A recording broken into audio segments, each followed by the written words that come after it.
ocasión es un placer darles la bienvenida a una nueva emisión de la revista cultural y de divulgación Ciudad UG. En esta ocasión con un programa especial en el que hemos preparado un resumen de lo más importante sucedido en el ámbito cultural y científico en el semestre enero-julio recién concluido. Mi nombre es Sandra Guzmán y saludo con el mismo gusto de siempre a mi compañero Abraham Ramírez.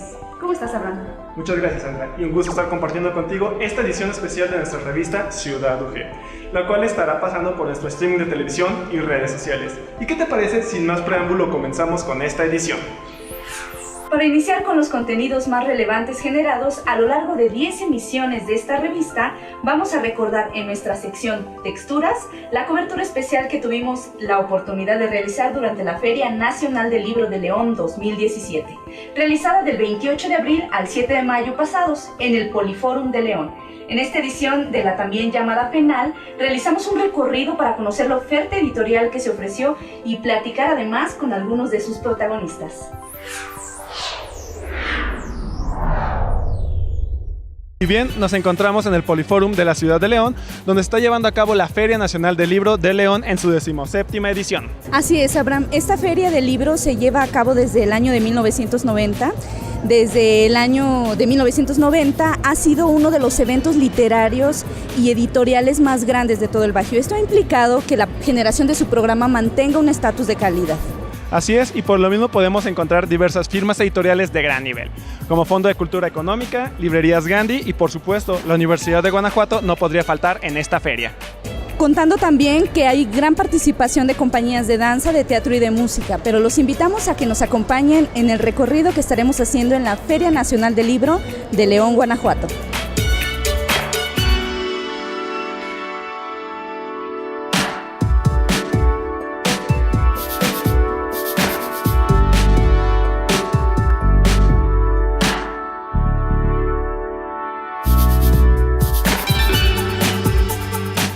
En mis manos tenemos un libro que se llama Guanajuato, una deliciosa historia gastronómica, que acabas de editar.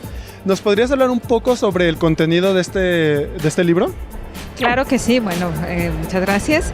Es precisamente la historia de Guanajuato ligada a su gastronomía, o viceversa, la gastronomía ligada a la historia de Guanajuato, ya que la historia de Guanajuato se forja al calor de sus fogones.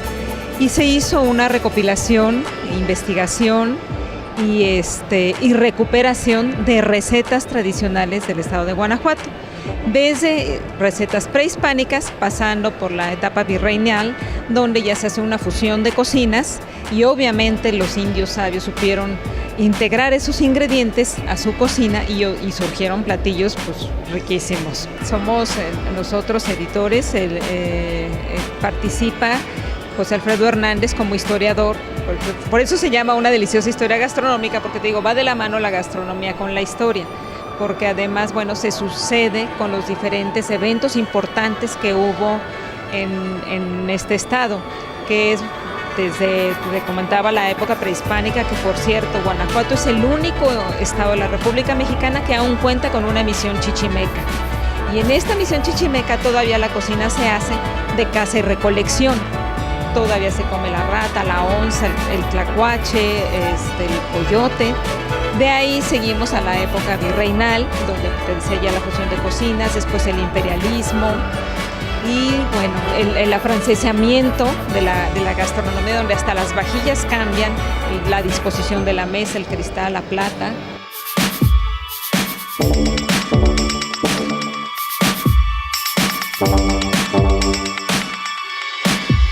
Cristina, ¿cómo es la experiencia de venir a la FENAL 2017 en compañía de tu familia? Bueno, siempre venimos cada año y es la segunda vez que venimos y lo disfrutamos mucho cuando está como ahora, muy solita. Siempre es agradable, ¿no? Siempre encontramos algo que hacer, sobre todo actividades con los niños. ¿Cuál es tu opinión acerca del fomento de la lectura desde la infancia? Me parece muy bueno, pues oportuno que desde chiquitos se familiaricen con los libros, ¿no? Alguna vez me acuerdo que escuché algo decir, bueno, pues los libros, aunque no sepan leer, porque los niños chiquitos que ahora tengo, ¿no? Todavía no saben leer, pero ellos de alguna manera se familiarizan con los libros y no les tienen miedo, no los ven lejanos, ¿no? Y los empiezan a incorporar poco a poco, pues en sus vidas cotidianas, en todo esto.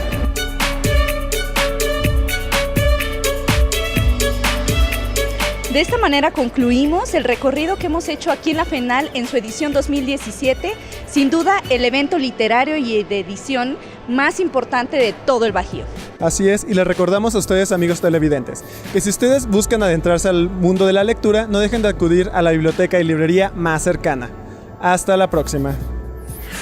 A lo largo de este semestre, en nuestra sección Espacio Abierto, hemos platicado con muy diversas personalidades de variadas áreas del conocimiento y la cultura. En este programa especial hemos seleccionado una charla que amablemente concedió para nuestros micrófonos el maestro Jesús Gallardo, uno de los artistas guanajuatenses más importantes en el ámbito de la creación pictórica y paisajística. De manera de contexto, les compartimos que el maestro Jesús Gallardo nació en la ciudad de León y llegó a la capital de nuestro estado tras una experiencia formativa en la Escuela de San Carlos en la Ciudad de México. Una vez de regreso a su tierra, las aportaciones del maestro Gallardo fueron clave para que nuestra institución creara en 1953 la entonces Escuela de Artes Plásticas, que actualmente conocemos como Departamento de Artes Visuales. Vamos a revivir la charla que estuvimos con el maestro Gallardo, donde entre otras cosas comparte su sentir sobre el homenaje realizado a su persona mediante el bautizo del concurso anual de estudiantes de artes visuales, mismo que desde este semestre lleva su nombre.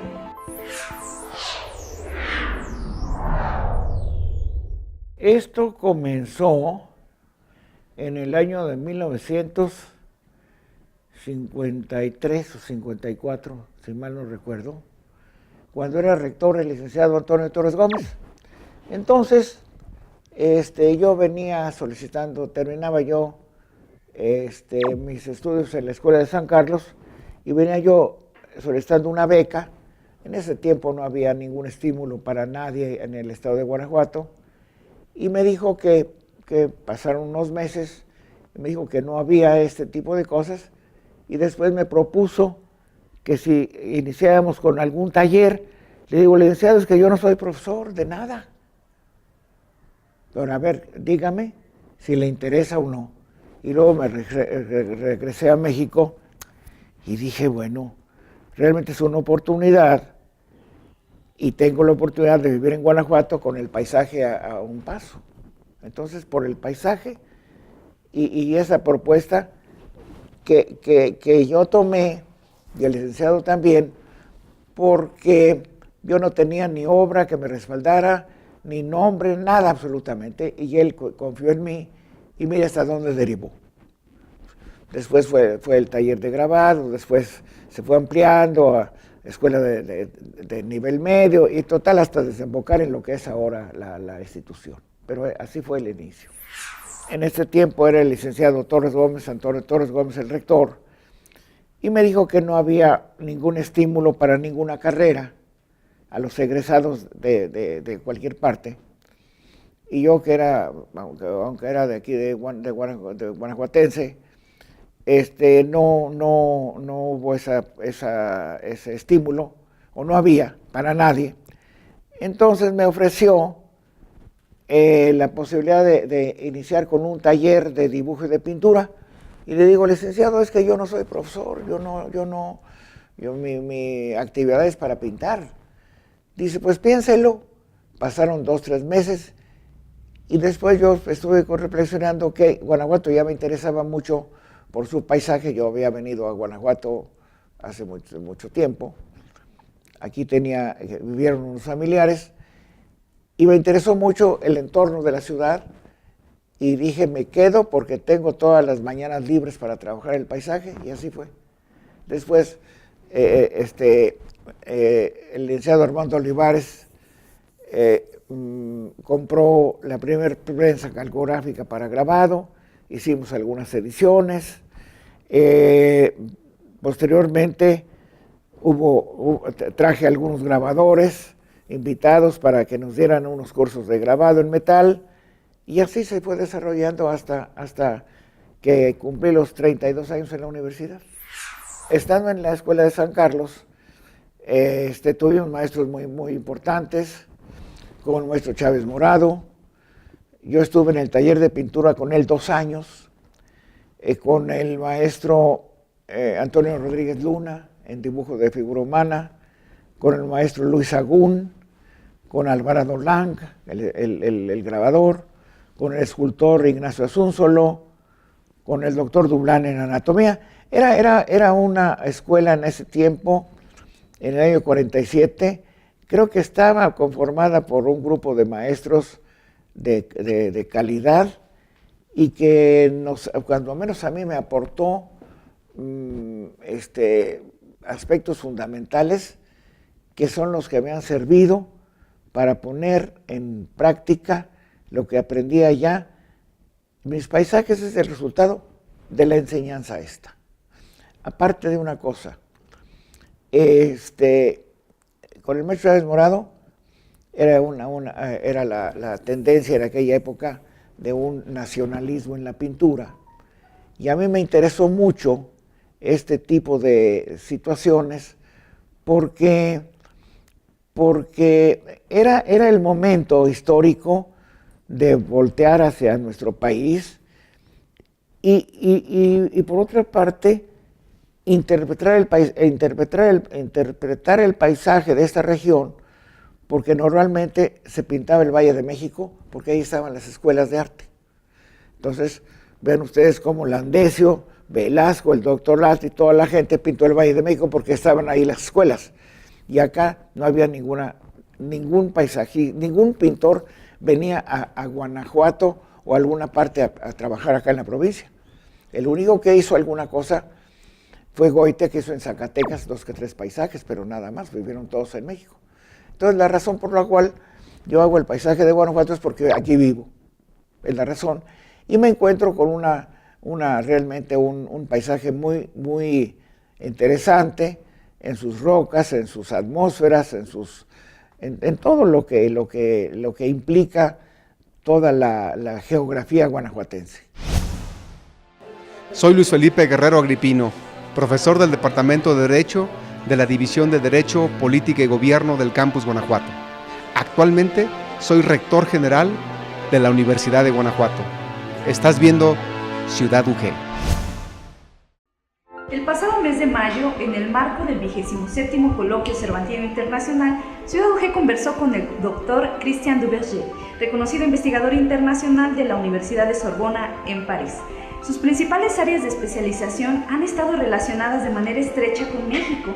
De manera particular, el doctor Duverger platicó para los micrófonos de esta revista cultural acerca de la investigación en torno a Hernán Cortés, más allá de su papel de conquistador, sino como un gran escritor, una faceta poco conocida y relacionada con este intrigante personaje histórico.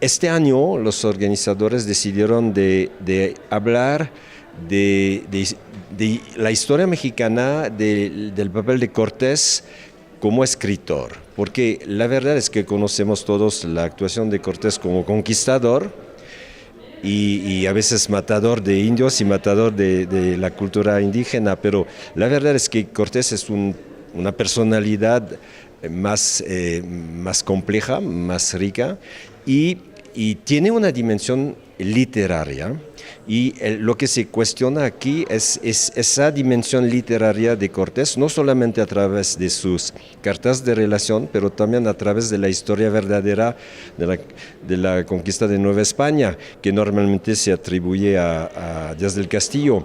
Y saben que mi idea es que precisamente Díaz del Castillo nunca escribió esa historia verdadera, que la escribió Cortés, el mismo Cortés, de manera simétrica a la crónica de Gómara, de López de Gómara. Entonces, eso es el tema del coloquio y finalmente nos acercamos a esa producción literaria de Cortés en el espíritu cervantino, porque finalmente son antecedentes de lo que será el momento de Cervantes. Hay mucha modernidad de Cortés y lo presenté precisamente como un representante del Renacimiento, que es un movimiento europeo que abarca evidentemente a Francia, a Italia, pero también a España, y eso es una cosa menos conocida, ¿no?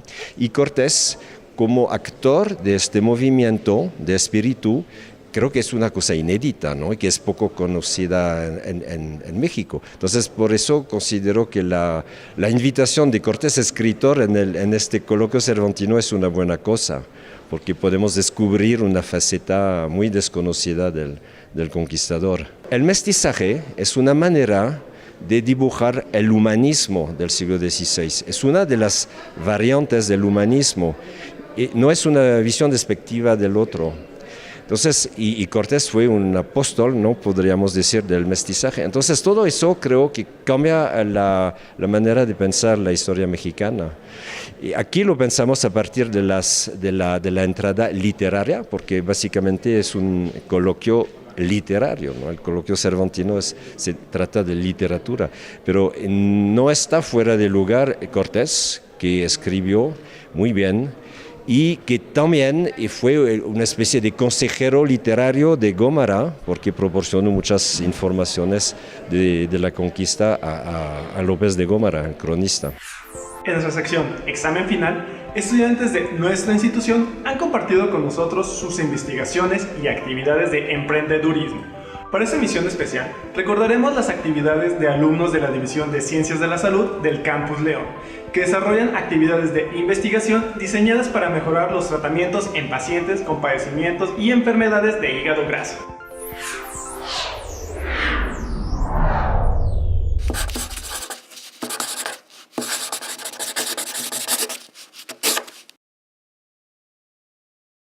Un médico debe de ser un médico integral en todos los aspectos, en docencia, investigación y actualización. La Universidad de Guanajuato no solamente nos brinda herramientas para desarrollarnos en el ámbito laboral, sino que también en el ámbito de investigación para desarrollar nuevas técnicas que van a ser benéficas para nuestros pacientes.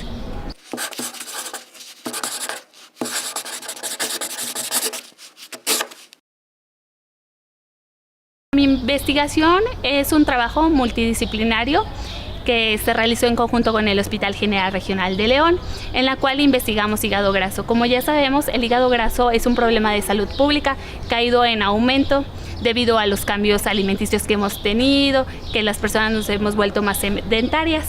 Si no detectamos de manera temprana el hígado graso y no lo tratamos, va a evolucionar un carcinoma hepatocelular o una cirrosis hepática, por lo que el estándar de oro es la biopsia hepática. Nosotros estamos desarrollando nuevos índices matemáticos, índices clínicos, para detectarlo de maneras tempranas y no ser tan invasivos con nuestros pacientes.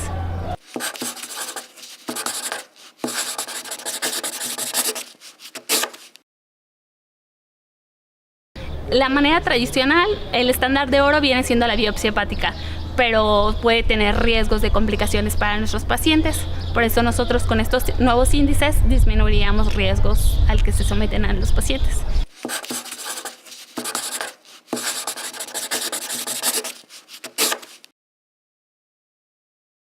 La metodología fueron pacientes que ingresaron al Hospital General sin hepatopatías crónicas, sin ingesta crónica de alcohol. A ellos, nuestro criterio de inclusión fueron pacientes de 18 a 60 años que entraron a colecistectomía electiva. Les medimos análisis de sangre para calcular nuestros índices matemáticos y lo comparamos contra la biopsia hepática, que es el estándar de oro.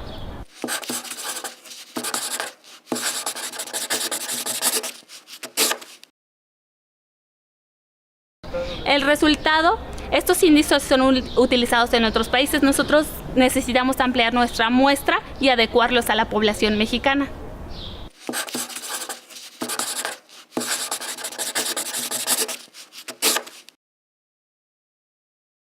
Vamos a presentar nuestro trabajo en el Congreso Europeo de Endocrinología, que se va a llevar a cabo en la ciudad de Portugal del 20 al 23 de mayo. La sección IQ de esta revista cultural y de divulgación ha sido una ventana a través de la cual hemos conocido investigaciones de vanguardia realizadas por profesores investigadores de la institución. Tal es el caso de los cuerpos académicos de Química y Tecnología del Silicio. Este grupo de profesores investigadores adscritos a la División de Ciencias Naturales y Exactas del Campus Guanajuato dedican sus esfuerzos al estudio, desarrollo y elaboración de muy diversas aplicaciones a partir del silicio. Además, han formado recursos humanos altamente especializados, incorporando en sus proyectos de investigación a estudiantes de los programas de maestría y doctorado de la propia Universidad de Guanajuato, así como de otras instituciones de educación superior nacionales e internacionales. Después del oxígeno, el silicio es el segundo elemento químico más abundante en la Tierra.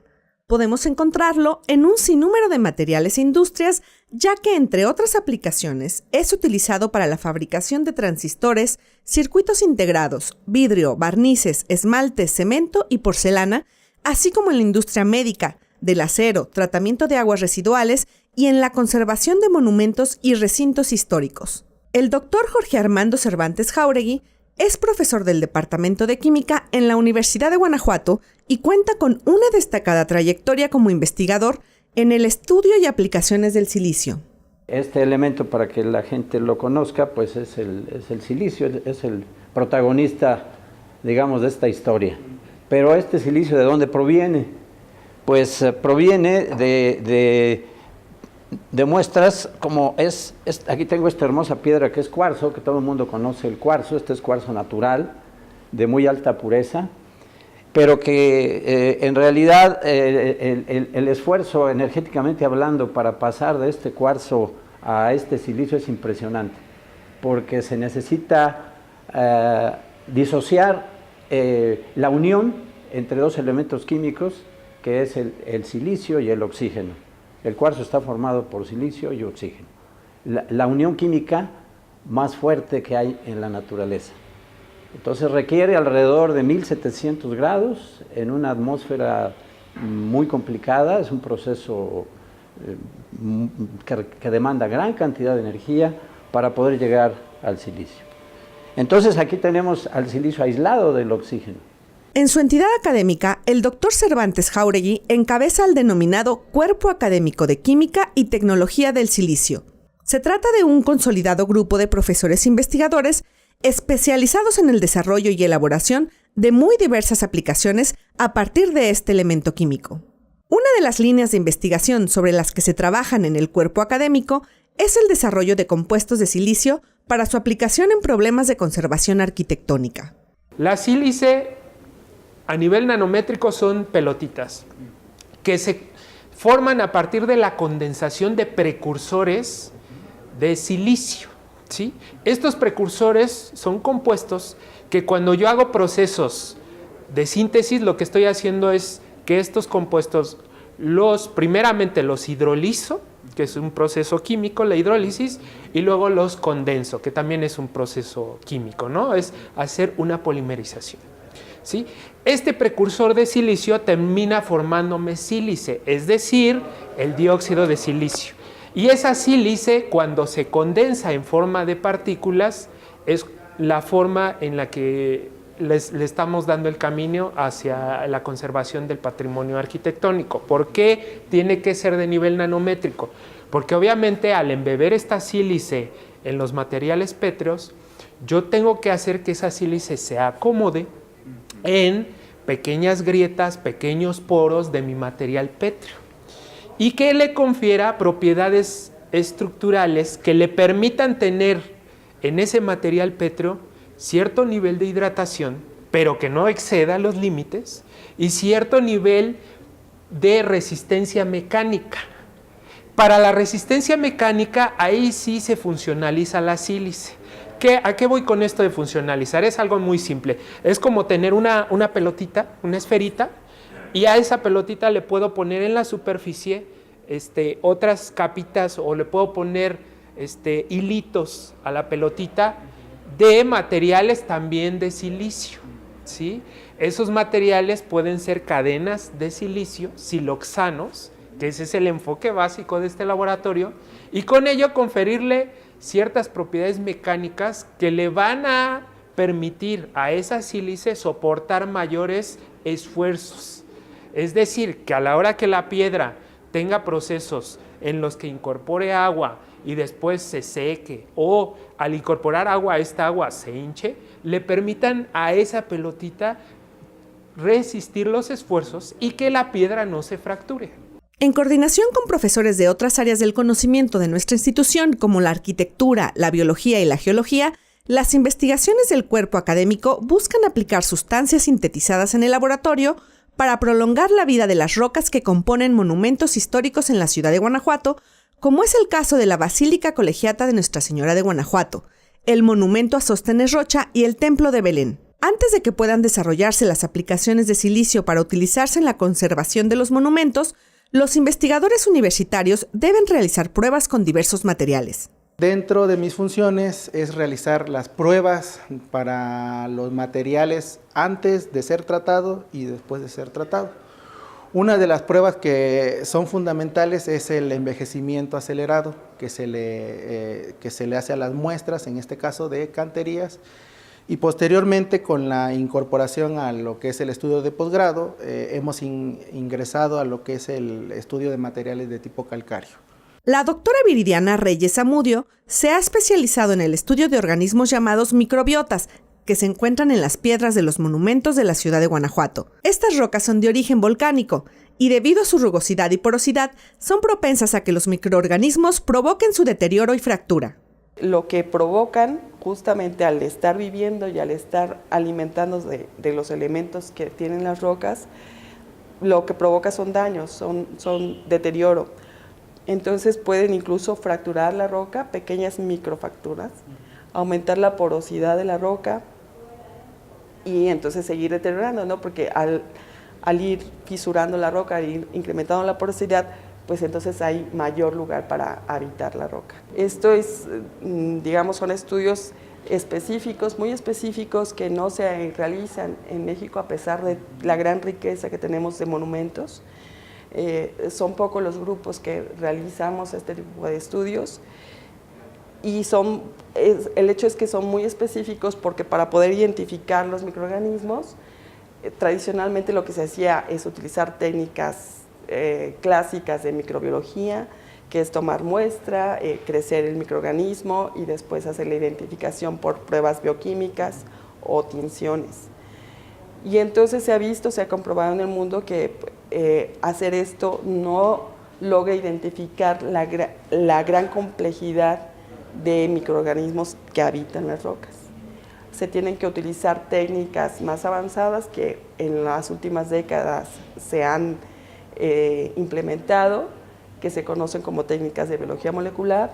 En lo que se hace es extraer el ADN de los microorganismos para poder identificarlos. Este tipo de estudios específicos no son comunes en México, por lo que el trabajo que se realiza en la Universidad de Guanajuato es pionero en la labor de protección del patrimonio nacional. El pasado mes de junio, el versátil escritor mexicano Paco Ignacio Taibo II presentó en la universidad su libro La gloria y el ensueño que forjó la patria. Tras la presentación editorial, Ciudad UG conversó en exclusiva con este multifacético personaje para nuestra sección de Contraportada.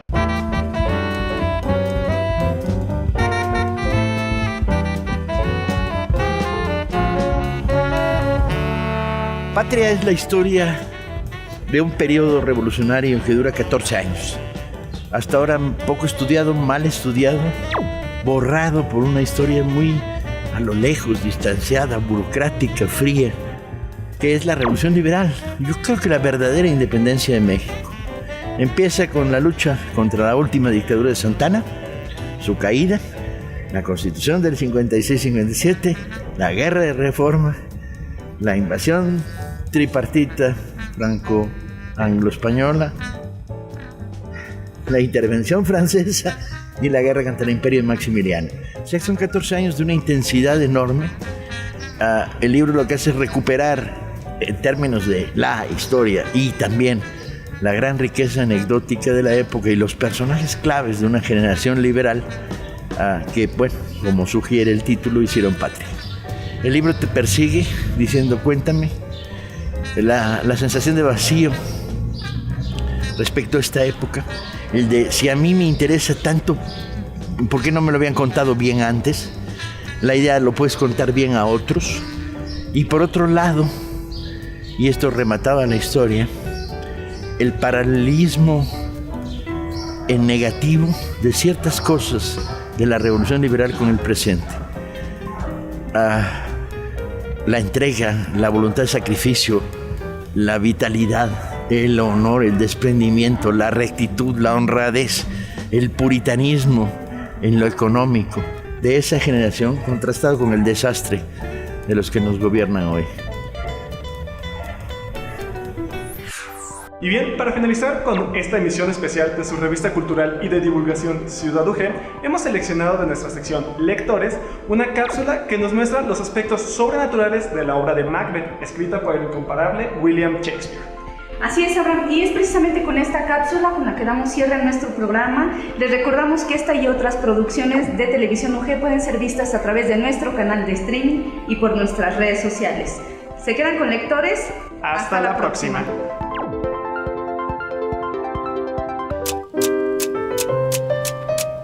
Desde siempre el destino y lo que depara al hombre han sido motivo de inquietud y expectación. Y no es raro encontrarlo en el arte y en las letras. William Shakespeare, el dramaturgo más importante de todos los tiempos, nos regala su visión de este tema en algunas de sus obras, donde por lo general la maldad se vuelve sobre sí misma. Hablando de la obra Macbeth, en el plano de lo sobrenatural, nos hallamos ante el fantasma de Banquo, quien reclama justicia, un séquito de brujas y un Macbeth que, si bien no sabemos si su futuro está prefijado, sí sabemos que es un personaje oscuro e intrigante. Las fatídicas hermanas, sin duda, son la piedra angular de los hechos que determinarán muerte, soledad y un futuro no muy incierto para nuestros personajes.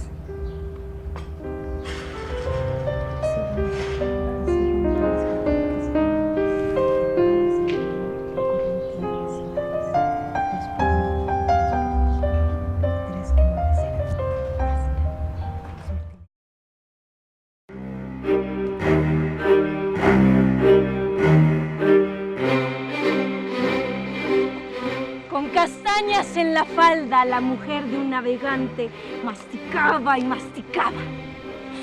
«Dame», le digo. «Atrás, oh bruja», gritó la sucia.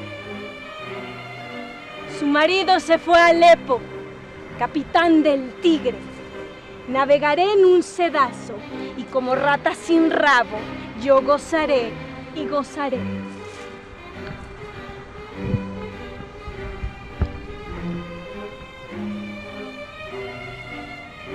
Yo ya tengo los puertos donde soplan y los puntos que la rosa de los vientos bien conoce. Cual paja le pondré seco. No podrá entregarse al sueño ni de noche ni de día. Su vida será maldita.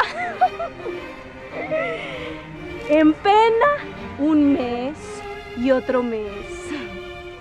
Ha de menguar y caer. Y aunque el barco no se pierda, lo batirán las tormentas.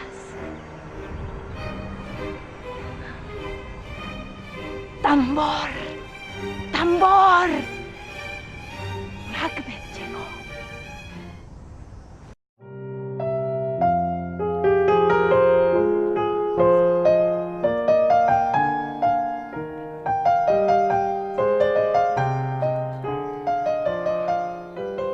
El encuentro de Macbeth con las brujas marca un punto de partida que desata una serie de eventos desafortunados para todos los que habitan en el universo del futuro rey. La obra de Shakespeare mantiene un vínculo con lo sobrenatural que nos invita a reflexionar sobre los grandes temas que afectan al hombre.